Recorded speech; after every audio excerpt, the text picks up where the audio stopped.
Hi, everybody. Welcome to the Back Porch Writer Show. And this is in conjunction with the Brain to Books Cyber Convention for 2016 that's happening over on Goodreads and Facebook, and of course right here on Blab through the Back Porch Writer Show.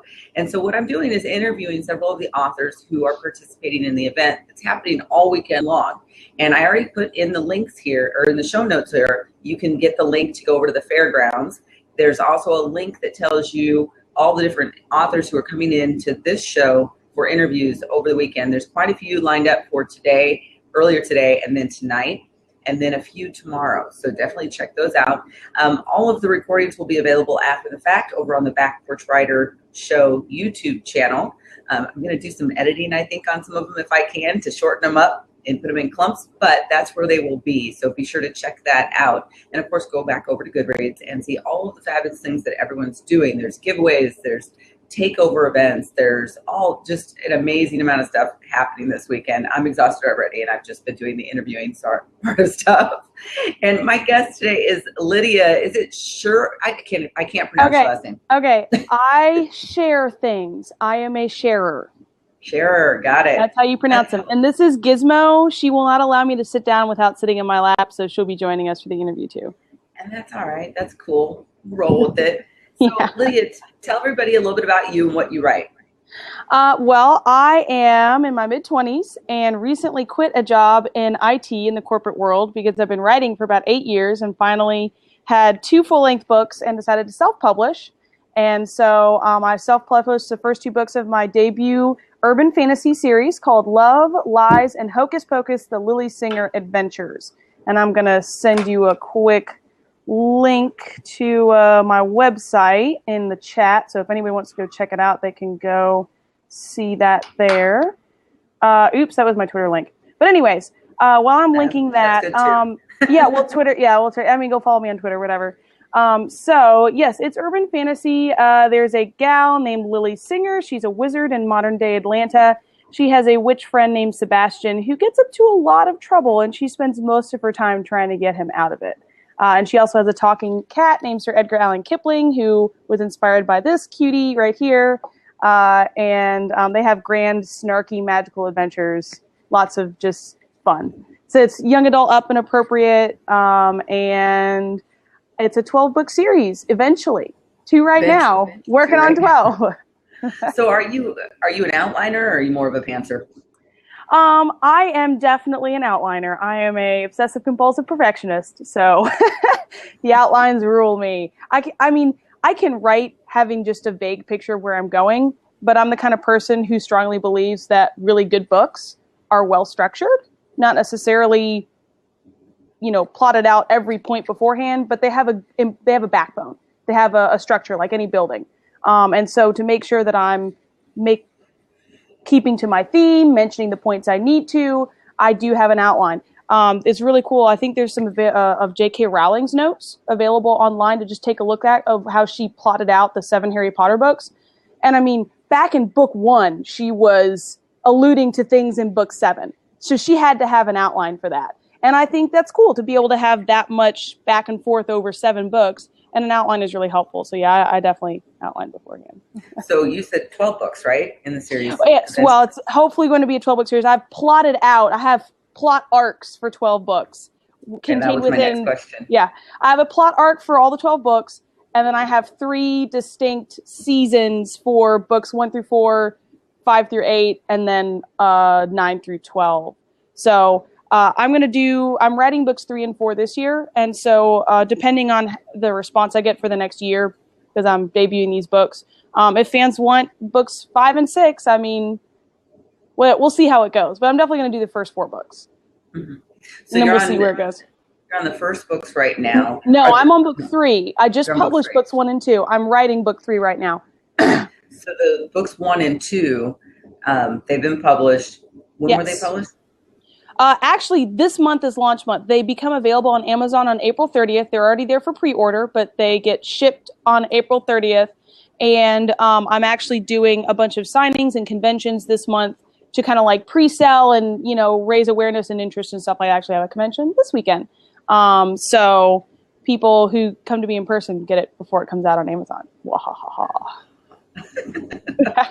So since you brought up conventions, that sounds like part of your marketing strategy. Do you have an actual like marketing, since you plot out all your books, do you have a marketing plan? I do. I wouldn't say that I have it written down so much, because even though I'm a planner, there are some things where if I try to plan it out too detailedly, I just make myself go crazy.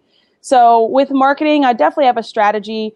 It's a combination of physical marketing, so conventions, book fairs, book signings at coffee shops, at libraries, stuff like that. So physical appearances, and then my social media advertising, which is mostly on Facebook. I'm on Twitter too, but I don't use it quite as much. I like Facebook because I don't have to be limited to 140 characters when I'm talking. So yeah, I do a lot of just marketing with my friends in different groups, and I have an author page on Facebook, which I'll post in the chat here. People can go see it. And then thirdly, I email influencers, that being book bloggers, people who own, newspapers, people who own media outlets who can get the word out. So I will connect with influencers and say, hey, how about I do a guest blog? Or would you like to review my book for a free copy? Or, hey, can I appear at your store, etc. So physical, my social media, and then I look for influencers we scratch each other's back kind of thing. How much time do you think you spend per day on marketing? Well, right now, all of it, because this is my book launch month. During this whole publishing process, I'd say I have been spending about half my day, so around 4 hours, marketing and promoting, and then the rest of my time, doing stuff like through the whole process, editing, finishing up the manuscript, formatting, preparing the online publishing platform, etc. This month, that's all I'm doing is marketing all this month. After this month and the book has launched, I anticipate to promote maybe about an hour a day, maybe 2 hours, and spend all the rest of my time writing. So it changes depending on where you are in your publishing process. Mm-hmm. So what has been the most useful discovery during this process for you? Oh, that's hard, because I've discovered so many amazing and useful websites and social media apps and all sorts of things. There's this thing called Thunderclap that allows you. Have you heard of Thunderclap? Mm-hmm. So Thunderclap allows you to gather backing from social media followers. They back you, and this app posts your announcement or your cause, whatever it is, on everybody's profile page at the same day and time to cause a big thunderclap, which I'm using for my launch on April 30th, and I will go track down that link if anybody wants to go support it. It's a great idea. I've seen it do amazing things, and so I'm doing one right now. I'm 50% funded and have 20 days left, so it's been going really great, and I'm super excited about what it's going to do, hopefully for getting the word out. I've also come across something called Rafflecopter, which enables you to do giveaways, which is super, super cool. And the great thing is all these apps and services generally have a free option that enable you to just use it kind of, on the lowdown for free for a long time before you'd have to pay for anything. Excuse me. And so for a small publisher like me, I don't need the paid version. And so I get to do all this promoting and have all these cool tools for absolutely free. I love the internet. I love what it's done for us. It's made self-publishing well very possible. So come back to the Thunderclap thing, because some people might not be familiar with it at all. You mentioned you're 50% funded. What do you mean by that? Well, funded, you're right. Funded isn't the right word. 50% supported. So for Thunderclap, the minimum amount of support is 100 people. So you have to get at least 100 people to go to this Thunderclap and say, yes, I will let it post your message on my profile page, either Twitter or Facebook, or I think it also uses Tumblr, on this day and time. And so right now I have 50 people who are supporting me on, I just put the link there if you want to check it out, 50 people who are supporting me, so it's 50% to my goal. So I have to get at least 50 more people by April 30th to support it, or it won't happen.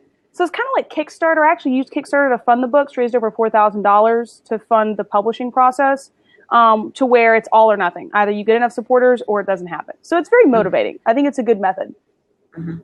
Okay, so what sorts of things did you hire out, and what are the things that you did yourself? Obviously, you did the writing yourself, but Yes. What did you do? I did not hire a ghostwriter.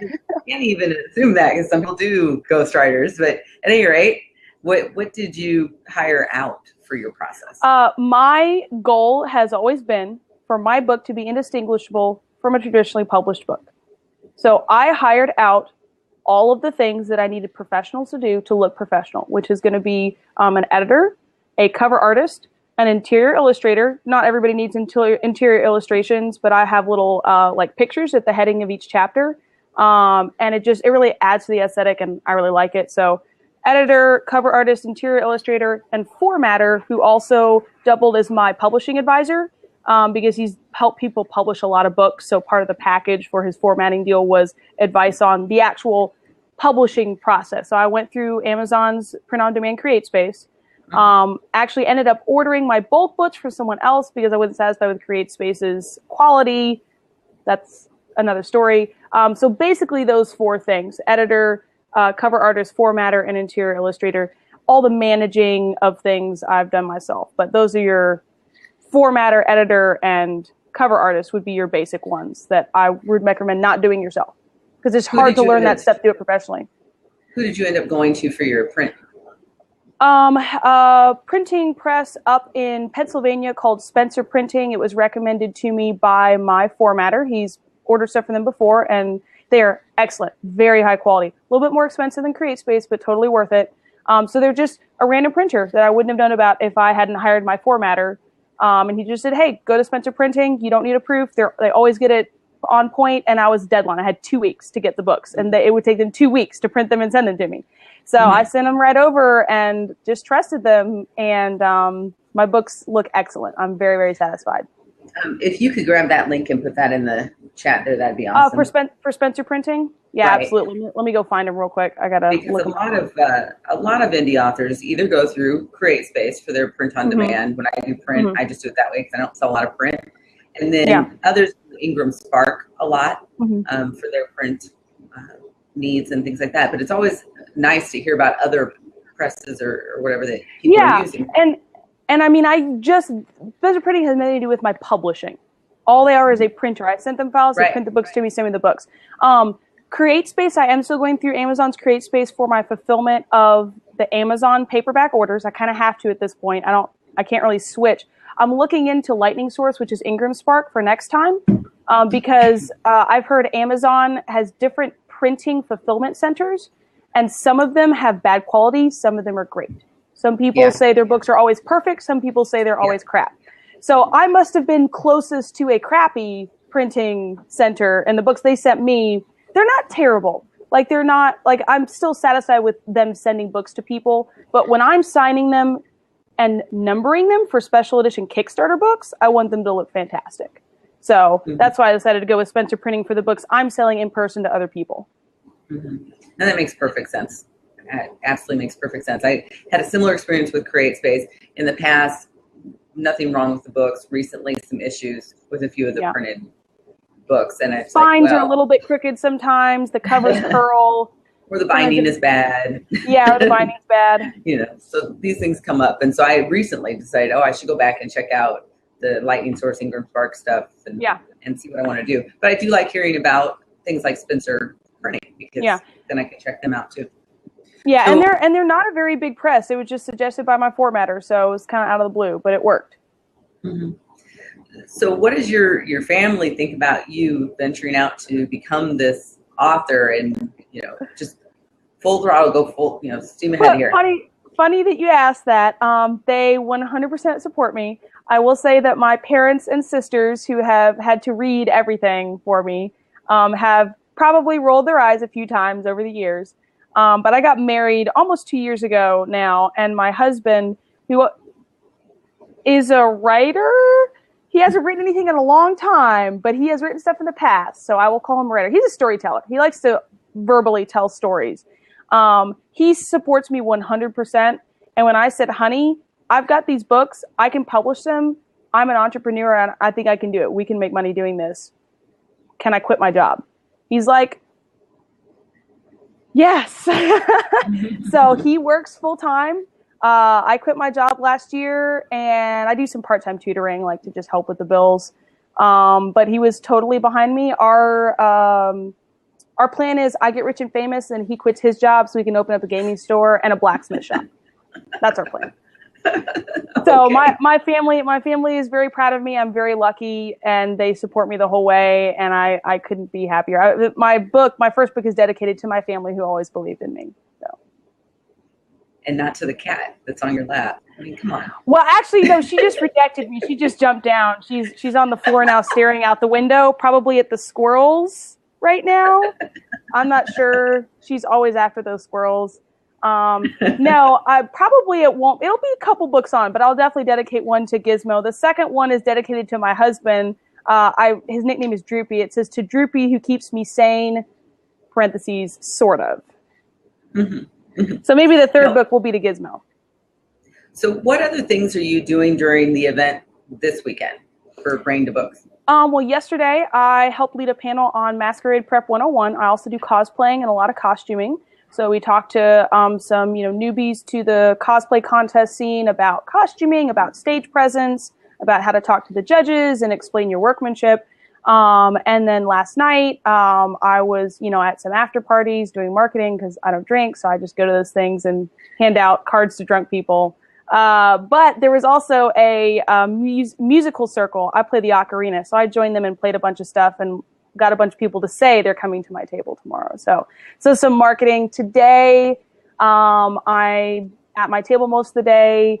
My husband has a 40K tournament, so they got gaming at conventions, and then I am judging the Masquerade. I'm helping judge the Masquerade. So I'll be this evening. So I'm all about cosplay this weekend. Apparently, it's going to be fun. What's the convention you're at there? It's called Conglomeration in Louisville, Kentucky. It's a pretty small fan-run convention. There's no super important stars. Not doing any signings. It's really fan-based and fan-focused. So there's a lot of interactive panels, a lot of physical workshops with materials where you can make stuff.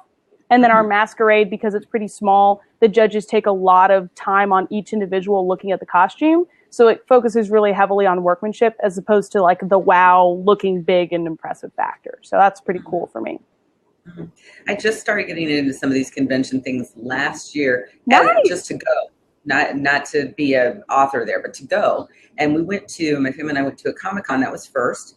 And I realized, wow, my first cover for my book is kind of graphic novel-y looking, and I probably should do conventions. So you probably should. That was, one of those things that came up. Physical events are really great for getting your name out and meeting people, and an author depends on their fan base. So if you can meet people in person and create a fan base, that's really helpful, especially if it's local to where the area that you live in, because everybody wants to support local authors. I would look for local stuff first, places that charge maybe between $50 to $80 for a table, and then as long as you sell 8 to 10 books, you've made your cost back, and the face time you get is worth a lot.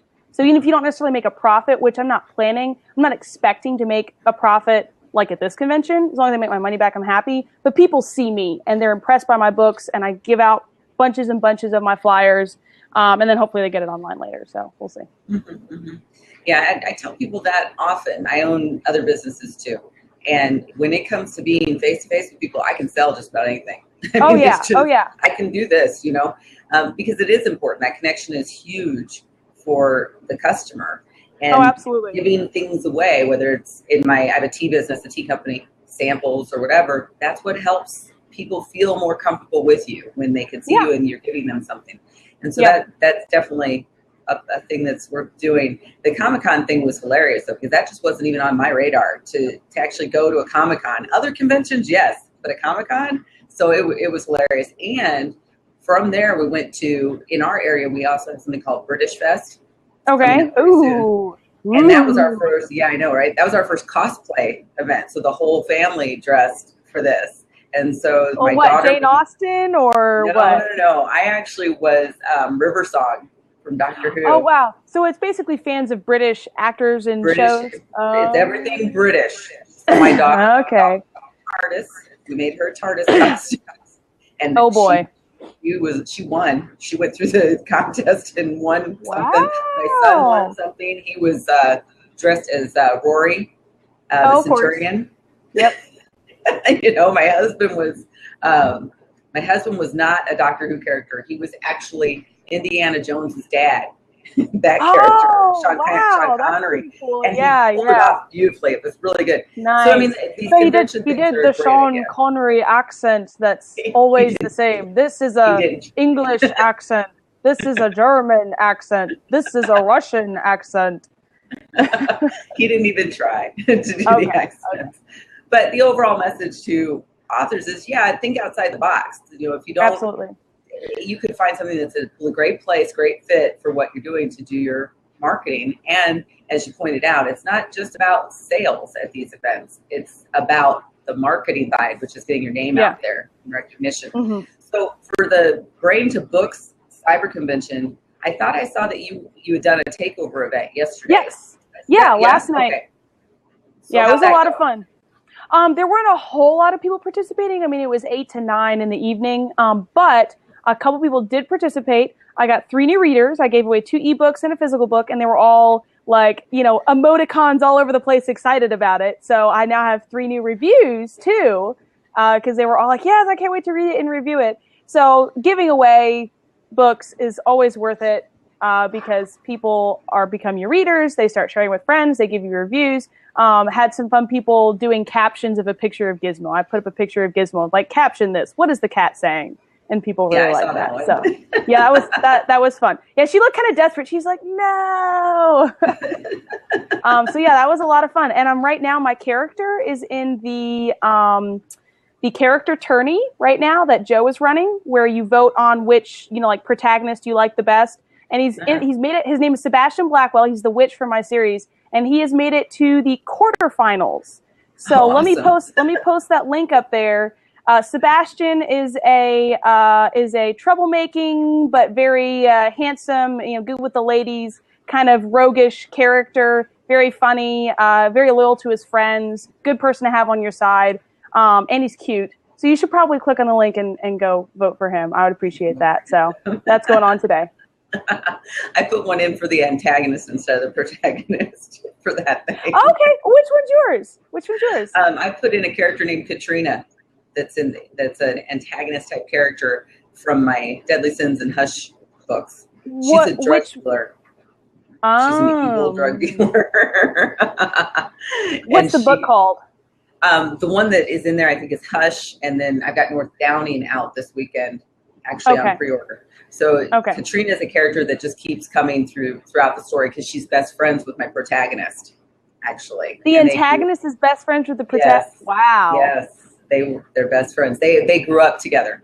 And so they've got this real love-hate thing going on, and she went down a dark path. She just went the other way. But, people have relationships like that. Where they're really good friends with somebody that they know they perhaps shouldn't be friends with anymore.